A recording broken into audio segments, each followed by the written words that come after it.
सबसे पहले तो कांग्रेचुलेशन कहना चाहूँगा। Thank you sir. 1,500 से 1 करोड़ का सफर किस तरह से रहा? 1,500 से 1 करोड़ का सफ़र सर, मुझे खिचड़ी बनाने वाली खिचड़ी काकू कहते हैं, क्योंकि केबीसी में जो रजिस्ट्रेशन हुआ और उसके बाद में मेरा सिलेक्शन हुआ, तो और केबीसी में जो विनर हुई मैं, तो बहुत ही बड़ा सफ़र है मैम सर, और बहुत ही बड़ा चेंज है। क्या कहना चाहेंगे, किस तरह से किसने आपको बताया कि आपको केबीसी में जाना चाहिए? नहीं, मैंने केबीसी के सभी सीज़न देखे हैं, मगर रजिस्ट्रेशन करने के लिए फ़ोन चाहिए सभी। जो हमारे पर पहले घर जब पहले सीज़न शुरू हुआ था तो टीवी ही नहीं थी, पहले यहाँ पे देख रही थी, मगर कभी ट्राई भी नहीं कर रहा था क्योंकि फ़ोन ही नहीं था। तो फ़ोन पे फ़ोन करना पड़ता था और रजिस्ट्रेशन करना पड़ता था, SMS करना पड़ता था, तो कुछ भी नहीं था। मगर 2018 में मैंने ट्राई किया था, क्योंकि तभी फ़ोन आया था हमारे घर पे, तो फ़ोन बिगड़ गया था और फिर रजिस्ट्रेशन नहीं हो पाया। तो ये साल मैंने ऐसा सोच लिया था कि ये साल मैं करूँगी, हाँ कुछ भी करूँगी, मगर रजिस्ट्रेशन पक्का करूँगी, फिर आगे भगवान की मर्जी। जितना कि हमें मालूम पड़ा है कि हाँ। आपके घर में टोटल एक ही फ़ोन था। हाँ मैम, हाँ सर। और अमिताभ बच्चन ने आपको सेट पे एक फ़ोन गिफ्ट किया हुआ है। हाँ सर। उस बारे में बताइए, क्या था मूवी? हाँ, जो हमारे घर पे एक ही फ़ोन था, क्योंकि मेरे मिस्टर के पास फ़ोन था और सभी यूज़ कर रहे थे, और कभी भी केबीसी की टीम का फ़ोन आ रहा था तो भी उनके पास उनका फ़ोन बाहर रहता था।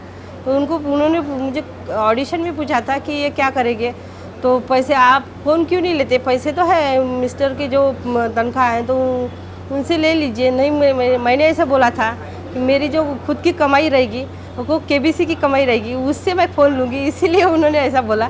क्योंकि जो फ़ोन का यूज़ है जो दुधारी तलवार है सर, तो मुझे तो अच्छे पढ़ाई के लिए फ़ोन चाहिए था, इसीलिए मैं बच्चों का और इनका फ़ोन यूज़ नहीं कर सकती थी। इसीलिए मैंने ऐसा कहा कि मेरे पास फ़ोन ही सच में नहीं था, तो मैंने बोला कि केबीसी से पैसे लूँगी। अब फ़ोन मिल गया है। हाँ। अब क्या क्या यूज़ किया आपने फ़ोन? नहीं सर, अभी हाथ में नहीं आया। अच्छा। हाँ हाँ ओके। जब आपको घर पे मालूम पड़ा आपके घर पे कि आप सेलेक्ट हो गई हैं, हाँ। उसके बाद में 1 करोड़ भी जीत गए, क्या हाँ। रिएक्शन था लोगों का और घर वालों का? जब भी सिलेक्शन हुआ, जो ऑडिशन के लिए सिलेक्शन हुआ, तभी मुझे ऐसा लगा, उनको लगा कि ये अब आगे तक जाएगी, क्योंकि उनको कॉन्फिडेंस था, बच्चों को भी पता था कि अपनी मम्मी कितनी पढ़ती है। मेरी बेटी अब ग्रेजुएशन कर रही है, तो उसको पता था कि कितनी पढ़ाई है, क्योंकि उसको कोई अड़चन आती थी तो मैं बताती थी, तो वो बोलती थी कि तुझे कैसे पता है ये, कभी बोलती थी तुझे कैसे पता है, तो मैं मेरे बेटे को बोलती थी, वो इंग्लिश मीडियम की जो स्कूल रहती थी, तो उसे ऐसा अड़चन आती थी, तो वो बोलता था कि मम्मी ये कैसा है, तो पता है क्या, तो मैं बोलती थी उसको, तो वो बोलता था कि नहीं मम्मी तुझे कैसा पता है, तो मैं हमेशा अपडेट रहती, तो उसकी पढ़ाई भी मुझे आ जाती थी, तो उसे पता था कि ये मम्मी कर लेगी, उसकी इतनी क्षमता है। बच्चों का भी पढ़ाने का हेल्प मिला है आपको? हाँ। उस कोशिश में भी वो सभी काम आए, हम बोल सकते हैं। हाँ, बच्चों को हमेशा पढ़ाती थी और उनको सक्षम करती थी, क्योंकि उनको कोई अड़चन नहीं आई, तो मेरे विषय में जो मैं मदद करती थी तो उनको पूरा मदद करती थी। मैंने जब पढ़ाया तो उनको अच्छा लगता था कि अपनी मम्मी ने अपने को अच्छा पढ़ाया है, क्योंकि उनको एग्ज़ाम में जो अड़चनें आती थी तो मैं उनकी अड़चनें छुड़ाती थी। अब क्या रिएक्शन आ रहे हैं? अब लोगों के फ़ोन आने बहुत ही खुश हैं। हमारे गांव में तो त्यौहार जैसा वातावरण है, मेरे ससुराल में भी त्यौहार जैसा वातावरण है, और पूरे अमरावती ज़िले में और महाराष्ट्र में पूरे त्यौहार जैसा है। कोई गए कभी अमरावती? अभी उसके बाद में गए हैं कि नहीं? नहीं, अभी तो यहीं पे आए हैं। अंजन गांव में तो बहुत ही अच्छा वातावरण है, अच्छा, बस सब कुछ है और मेरी ही बातें हो रही है। अच्छा, सबसे डिफिकल्ट क्वेश्चन कौन सा था टोटल 1 करोड़ के क्वेश्चंस पे देखा जाए तो? 1 करोड़ का जो क्वेश्चन था वो मुझे अड़चन आ रहा था, क्योंकि लाइफलाइन तो नहीं रहती तो मैं नहीं लेती थी, क्योंकि मैंने पढ़ा नहीं था ज़्यादा, मगर मुझे पता था कि जो अड़चन सबसे ज़्यादा आएगी तो उसके लिए एक्सपर्ट लाइफलाइन रखना है, तो इसीलिए मैंने वो लाइफलाइन रखी थी। तो उसके आगे कुछ और कंटिन्यू करना चाहिए था आपको नहीं करना? हाँ, करना चाहिए था, मगर पढ़ाई नहीं थी और कॉन्फिडेंस नहीं थी, तो इतने दूर आ गए और इतने दूर आके गिव अप करना अच्छा नहीं लग रहा था, तो मैंने बोला कि नहीं, छोड़ दिए। क्या आगे से भी कंप्यूटर चलाना आता है आपको? नहीं, मुझे कंप्यूटर चलाना भी नहीं आता है, अभी हैंडल ही नहीं किया है। मोबाइल भी ज़्यादा हैंडल नहीं करते आता, बस एक बार किसी ने खोल दिया, देख लिया तो देख लेती हूँ। तो अभी सीखना चाहिए। हाँ, मुझे MSCIT जो कंप्यूटर का कोर्स है, जो बेसिक जो है मुझे सीखना है, करना है।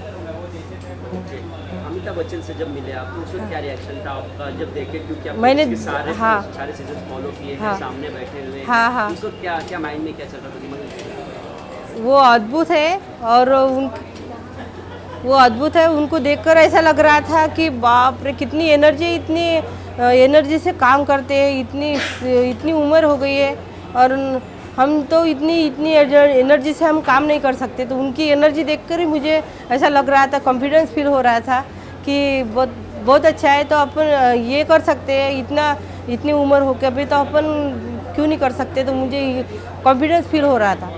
जो सामने बैठे थे उस वक्त क्या फीलिंग्स थी, क्या माइंड में चल रहा था कि आगे मुझे करना है, नहीं करना है, क्या? नहीं, सामने हाँ नर्वसनेस थी फास्टर फिंगर फर्स्ट तक, क्योंकि मुझे कंप्यूटर हैंडल नहीं करते आता था, सवाल आता था मगर क्लिक नहीं हो रहा था। तो बुधवार आते तक मुझे तो ऐसा लग रहा था कि अब मैं नहीं जाऊंगी, मगर सभी की जो एनर्जी और सभी के चेहरे दिख रहे थे, मेरे मिस्टर जो देख रहे थे कि ये करेगी, क्या करेगी, उनको पता था कि फास्टर फिंगर फर्स्ट में निकल जाएगी तो आगे तो कर देगी। तो वही मेरे लिए कठिन था, और फिर कोई अड़चन नहीं आई। 1 करोड़ का क्या करना है? 1 करोड़ काफ़ी बड़ा अमाउंट होता है। हाँ सर, उसे क्या करना है, उस पैसे हाँ सभी समझदारी से खर्च करने हैं, क्योंकि मुझे पहले से शिवालय बनाना है। जो हमारे गांव में शिवालय जो है पहले था तो गिर गया है, और छोटे से जगह पे वो मूर्तियाँ रखी है।